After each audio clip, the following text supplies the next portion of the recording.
여러분, 반갑습니다. 윤박사 성경물을 진행하는 윤행배 목사입니다. 전에 제가 강의를 통해서 여러분에게 소개한 적도 있지만 저는 성경 읽기로 또 성경 인물 설교로 석사, 박사 논문을 쓴 어떻게 보면 목사님들 가운데 아주 독보적인 그런 목사라고 할 수 있겠죠. 목사님들이 많이 계시지만 큰 교회도 또 작은 교회도 섬기는 분들이 많이 있지만 특별히 저는 석사, 박사 논문을 성경 읽기와 또 인물 설교로 이렇게 썼다는 아주 자부심이 있는 그런 목사입니다. 저는 이 유튜브를 통해서 앞으로 한국교회 또 세계교회에 그렇게 공헌하고 싶은 그런 마음이 있습니다. 이제 앞으로 한국교회는 쇠퇴해 갈 것이지만 그러나 이렇게 유튜브나 전자책을 통해서 새로운 그런 목회 패러다임이 목회가 이렇게 사역이 전개되리라고 생각합니다. 이제 교인들이 몰려든 시대는 지나갔고 이제는 점점 교인들이 고령화되고 점점 교회가 쇠퇴해져가는 이 시대에 우리는 새로운 돌파구를 우리는 찾아야 한다고 생각합니다. 저는 거기에 유튜브 강의 또 그리고 제가 이렇게 뒤에 인물 설교한 것을 전자책으로 만들어서 여러분들에게 하나님 말씀을 읽고 또 이해하는데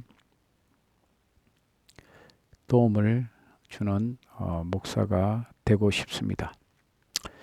오늘은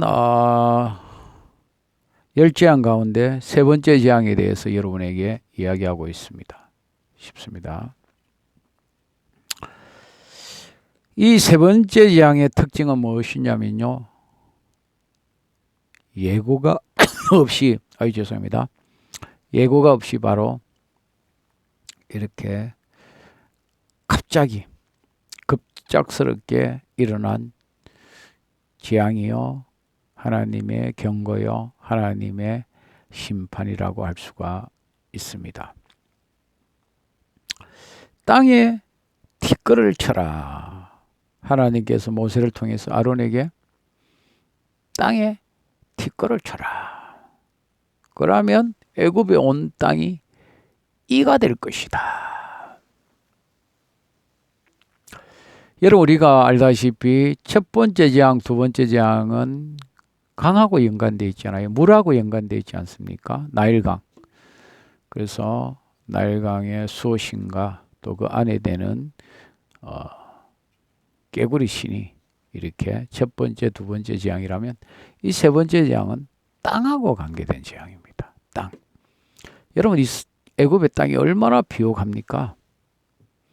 무엇을 뿌리든지 그 기름진 그 땅으로 인해서 애굽 사람들이 풍성한 양식을 곡물을 거두지 않습니까? 애굽이라는 나라가 이 나일강의 범람에 의해서 그 흙들이 이렇게 퇴적됨으로 그것으로 농사를 지므로 그들은 거름도 필요 없고 무엇을 심든지 100배, 60배, 30배 열매 맺는 그런 기름진 땅 아닙니까? 그래서 애굽 사람은 그 땅에도 신이 있다고 생각합니다. 흙에도 신이 있다고 생각했습니다. 셉이라는 신이 바로 이 흙의 신이었습니다. 그들에게 생활과 연관된 모든 것을 신이 있다. 그래서 흙에도 신이 있다. 그래서 그 신이 우리에게 복을 준다. 깨구리 신을 통해서 다산 이렇게 신이다, 뭐 풍성한 신이다, 그렇게 생각하지 않습니까? 그것처럼 흙을 통해서도 그들은 신이 있어서 그 신이 우리에게 100배, 20배, 30배 열매 맺게 한다, 그렇게 생각을 했습니다. 근데 그들이 믿었던 그 흙, 그것이 이가 됐다는 거죠. 뭐 이에 대해서 어떤 사람은 빈대다, 벼룩이다, 뭐 어떤 사람은 목이다, 심지어 뭐 깍다구다, 뭐 여러 가지 해석이 있습니다. 어쨌든 이 세 번째 재앙, 땅의 티끌이, 흙이 이가 됨으로써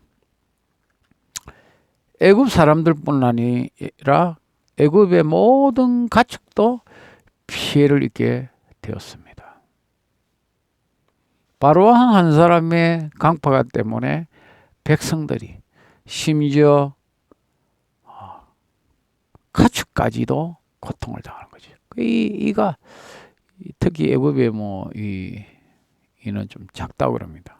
그래서 이렇게 짐승의 눈에도 들어가고요, 코에도 들어가고, 막 들어가면 이게 막 쏘기도 하고, 그렇게 하면 이 짐승들이 막 한두 마리도 아니고 막 이 날뛰다가 죽는 수가 있다는 거예요.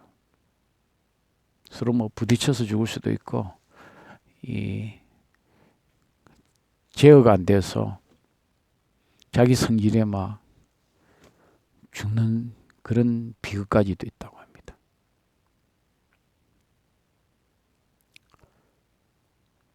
이 요술사, 우리가 알다시피 뭐 뱀도 만들고 나일강의 그 피도 만들어 보고 개구리도 만들어 보고 다 만들어 봤는데요, 이 바로의 이 요술사들이요,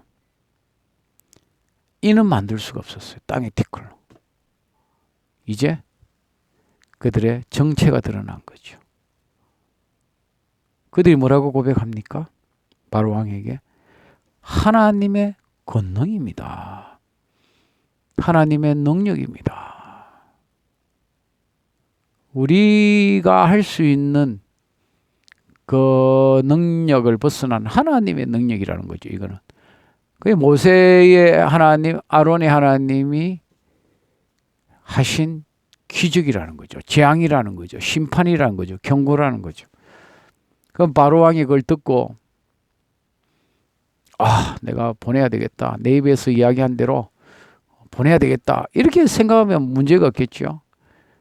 그런데 이 바로 왕은요, 강팍했어요. 저 보내면 국가에 얼마나 큰 손실이 있는데, 자기 계산을 하다 보니까 보낼 수가 없었습니다. 참 이 첫 번째, 두 번째, 세 번째 재앙이 다 아론의 지팡이에 의해서 나오지 않았습니까? 이게 참 또 특징이 됩니다. 오늘 세 번째 재앙의 강의를 들어주셔서 감사합니다.